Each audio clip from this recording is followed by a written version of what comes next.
Ready. Alright, they say actions speak louder than words. And they make sure that whatever you say may not impact the audience in that particular point as how you say it or how well you say it. So that's particularly the essence of our topic today, body language in a multicultural context.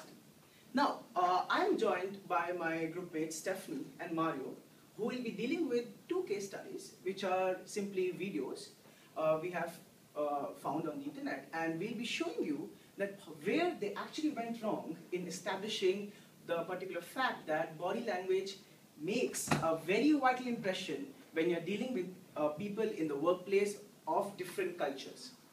So what is the topic about? So let's start on a small note. So what exactly is body language? So body language is not a language we speak, it's a language we show. It's the way I'm moving my hands right now, it's the way I'm walking around, it's the way my hands are placed right now that will affect the way you understand what I'm trying to say. That exactly is body language. So why does this body language come to work in the workplace? So what is the basic need to go to work? Is to go and interact with people, to give your opinions and to hear their opinions of what they have to say. So in that particular context, your body language plays a vital role because they will gauge what you have to say based on how you say it. And this actually affects people who are working in a culturally diverse place. So this culturally diverse place will have people from different cultures, and they will react to your body language in a different way, in a different manner. For example, if someone doesn't like your particular way of voice, they might find it rude, but the other one might find them very attractive, very dominating, very confident. So these are certain differences. And this actually has a large effect on what you have to say and how people perceive your opinion. And that is what we'll be gauging in our case analysis. So I'll give you a brief overview of what we actually have to say. So our first case study is a video that describes physical contact. It is, of course, the purest form of discomfort. I mean, if I just go and touch Mario here, he'll be feeling uncomfortable right now. And, of course, this is invading someone's personal space. So what is personal space, you ask? I leave that to Stephanie when she's going to come here and explain to you what exactly that word means. And, cultures perceive it differently. In some cultures, going around hugging people is all right. But in the others, it might be rude, it might be, good. What are you doing? What are you doing? I mean, stay away. Lastly, this actually affects the person's impression you're trying to portray. And I'll not dwell much into it, and I'll let Stephanie explain to you later. Our second case study will be of that of eye contact. Now, this is a weirdness factor, and this shifts both ways. In some cultures, eye contact is perceived to be a sign of confidence, a sign that tells the people that, yeah, I am confident enough to talk to you, to see you in the eye and tell you my opinions. But in some other cultures, it's considered to be rude. It's considered to be, wait, why are you looking me into the eye? Show me some respect. So it's that way the cultures do perceive it differently, and I'll have Mario with the case analysis. And now let me move on to details, and I'll hand over to Stephanie to go on and talk to you about our first case study. Thank you, Shabazz. So I'll be going through with you the first case study, which is actually a short video clip. Now, there are two characters I want you to remember their names. One is Anna, and the other one is Marie. So let's watch the video now. So, Miss Morikini, I analyzed your price with my finance manager, and we thought that we are buying a huge amount, and 2 million is much more than we can afford. But the price is set by the financial department, so I can't help it. Oh, come on, you can do something for us. I mean, we both know that it doesn't worth that much. I mean, let's just talk about the real price. Actually, I talked to another company, and they are offering 1.2 million. You should make it 1.2 as well. This is not the price we agreed. Let's just increase it to 1.5 because we are friends. Let's just finish it today.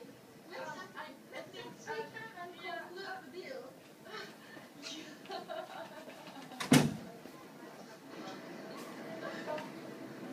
In the end, I got the deal, but she never did business with me again. Okay, so the recap. Yes, Anna got the deal, also the last deal that she had with Marie.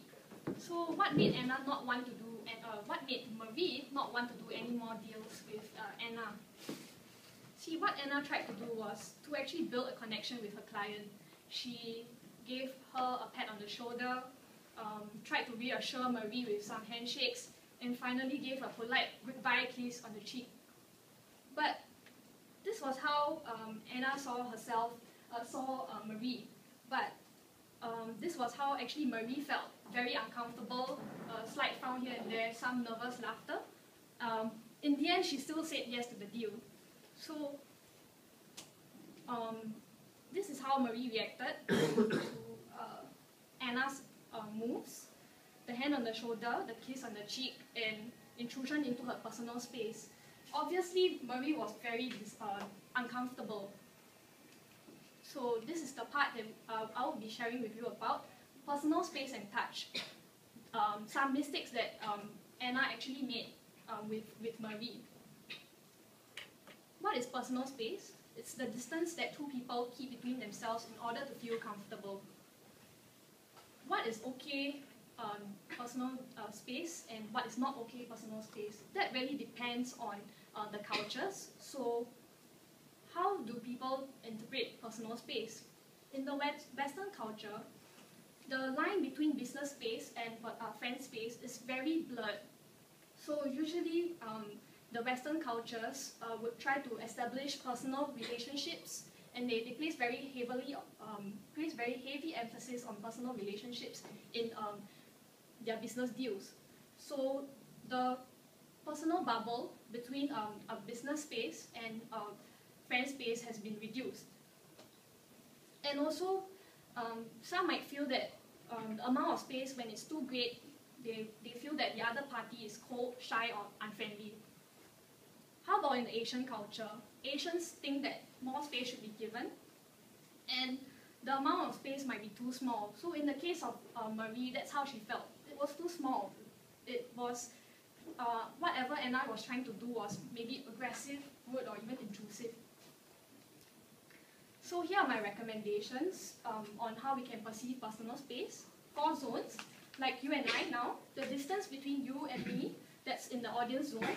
Social zone will be somewhere maybe closer, like 2 arms length away. And the friend zone is like how Mario and Shabazz are standing. And finally, the very intimate zone where only people that you're most emotionally close to can enter. Yep. Okay, so this is where I recommend you to place yourself with your business client. So it can be around the friend zone to the social zone. Yep, so the lines are may differ slightly. So you have to react to how your client feels and assess the situation for yourself. Now, the second part about touch. In the Western culture, it's normal to have a touch or pat on the shoulder between people of the same sex. And actually this signifies just like a friendship. It's just a friendly gesture. But Asians might perceive it differently. They might feel uncomfortable being touched in a casual relationship, as in the case of Marie. And it may even be seen as a sign of aggression or flirtation. Now we move on to the Singapore context. Singapore has a high context culture. What does it mean? They are not so direct, and they are more protective of their personal space. The reason is because, not that they want to be cold or unfriendly, but they would like to be courteous. They come from a position where they don't want to impose on others. Hence, the protective part about protective attitude that they have towards personal space. And in the context of touch, they are also not very touchy. They don't like to hug in public. And maybe a light touch on the arm would do, but that's usually when you are slightly more familiar with each other.